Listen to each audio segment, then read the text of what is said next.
Hello साथियों, आज के इस वीडियो के माध्यम से एक और अपडेट, एक और नई जानकारी लेकर के आपके पास आ चुका हूं। मेरे साथियों, इस वीडियो में हम लोग बात करेंगे सेकेंड लिस्ट के बारे में, यानी कि बिहार स्वास्थ्य विभाग के अंतर्गत एएनएम का, सीएचओ का और काउंसलर पोस्टों के लिए एक बार ज्वाइनिंग हो चुके हैं। अब सेकेंड मेरिट लिस्ट कब तक आएंगे उसके बारे में बात करेंगे। दोस्तों, मैंने तो आपको यहाँ पर प्रूफ दिखा देता हूँ। पहले भी हम आपको यहाँ पर जानकारी दे चुके थे कि हमने जो आपको बताए थे एक नोटिस दिखा करके, वो वीडियो भी अभी पड़ा हुआ था कि आप लोग को सेकेंड मेरिट लिस्ट आएंगे, क्योंकि सभी जो बिहार राज्य के जितने भी सिविल सर्जन हैं सभी को लेटर लिखा गया था कि जो कैंडिडेट एएनएम का ज्वाइनिंग नहीं किए हैं, सीएचओ का, काउंसलर का, इसके अलावा और भी पोस्ट हैं, आप लोग वेबसाइट पर जाकर के देख लीजिएगा। सभी का डिटेल्स दीजिए कि कौन ज्वाइनिंग किए हैं या कौन ज्वाइनिंग नहीं किए हैं। उसके बाद सेकेंड मेरिट लिस्ट पर विचार किया जाएगा। तो फाइनली दोस्तों, खुशखबरी आ ही गया। आपको मैं विलंब नहीं करूँगा, पूरी जानकारी अपडेट दे देता हूँ ऑफिशियल नोटिस पर चल करके। चलिए ऑफिशियल नोटिस पर चलते हैं। सबसे पहले साथियों, यहाँ से एक एक करके हम लोग देखेंगे, घबराएंगे नहीं, धीरे धीरे हम लोग यहाँ से देखेंगे। सबसे पहले आप लोग देख सकते हो, राज्य स्वास्थ्य समिति बिहार की तरफ से ये आदेश जारी किया गया है। और ये आदेश किसके लिए है? तो सबसे पहले एएनएम वाले देख लीजिएगा।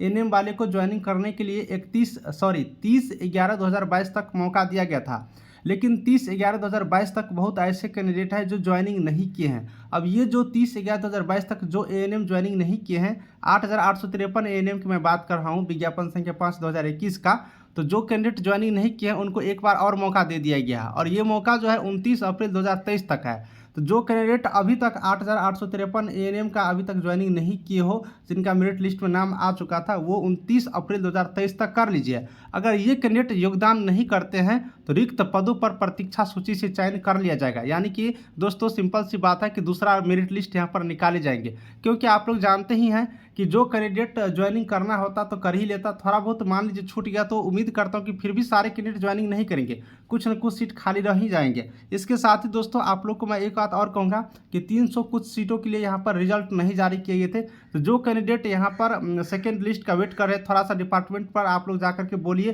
कि सर ये जो 300 सीट खाली हुआ था, कृपया करके इसका भी मेरिट लिस्ट निकाल दीजिए, जिससे कि इन लोगों को भी यहाँ पर रोजगार मिल सके। क्योंकि ये सीट तो पहले से आया हुआ था ना, इनका मेरिट नहीं निकला। हो सकता है कि किसी कैटेगरी वाला सीट बचाओ, लेकिन अगर उस कैटेगरी कैंडिडेट नहीं मिल रहा है तो जनरल में डाल करके या फिर किसी और कैंडिडेट को दे करके यहाँ पर निकाल देंगे तो बेहतर होगा। तो ये आप लोग रिक्वेस्ट एक बार जाकर कर करिएगा, तो ये 300 सीट और भी बढ़ सकते हैं एएनएम वालों के लिए। अब एएनएम वाले समझ गए। अब आपको मैं सीएचओ पर लेकर के चलता हूँ। सेम चीज साथियों यहाँ पर आ चुके हैं। राज्य स्वास्थ्य समिति बिहार आदेश जारी किए गए हैं, ऑफिशियल नोटिस है, आप लोग देख सकते हो। विज्ञापन संख्या 2/2022 कम्युनिटी हेल्थ ऑफिसर सीएचओ पोस्टों के लिए यहाँ पर ज्वाइनिंग की बात करेगा तो 31 दिसंबर 2022 तक योगदान करने के लिए बोला गया था, लेकिन पदस्थापन पर योगदान नहीं लिया है बहुत सारे कैंडिडेट।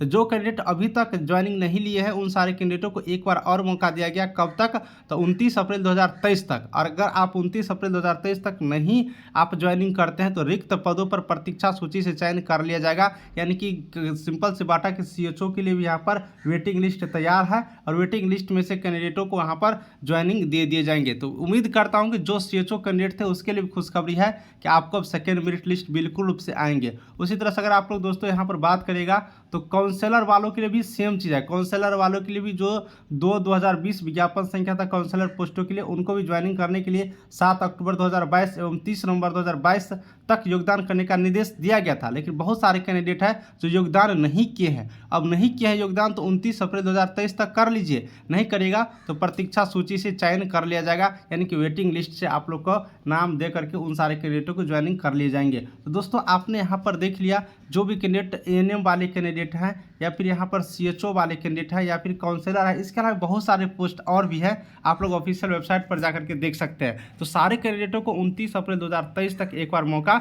दिया गया है। तो दोस्तों, यहाँ पर एक खुशखबरी है बिल्कुल रूप से कि सेकेंड मेरिट लिस्ट आएंगे। अब सेकेंड मेरिट लिस्ट कब तक आएंगे? तो 29 अप्रैल 2023 के बाद ही, चाहे वो एएनएम की कैंडिडेट हो या फिर यहाँ पर बात करिएगा सीएचओ की कैंडिडेट हो, काउंसलर की कैंडिडेट हो, उसके बाद यहाँ पर डिटेल्स होगा। मैं नेक्स्ट वीडियो में बताऊंगा कि प्रोसेस क्या क्या होने वाली है सेकेंड मेरिट लिस्ट का। फिलहाल आप लोग इन सारे पोस्टों के लिए सेकेंड मेरिट लिस्ट आएंगे, बिल्कुल उम्मीद अब आप लोग रख सकते हैं। चलिए वीडियो को समाप्त करता हूँ। Thank you.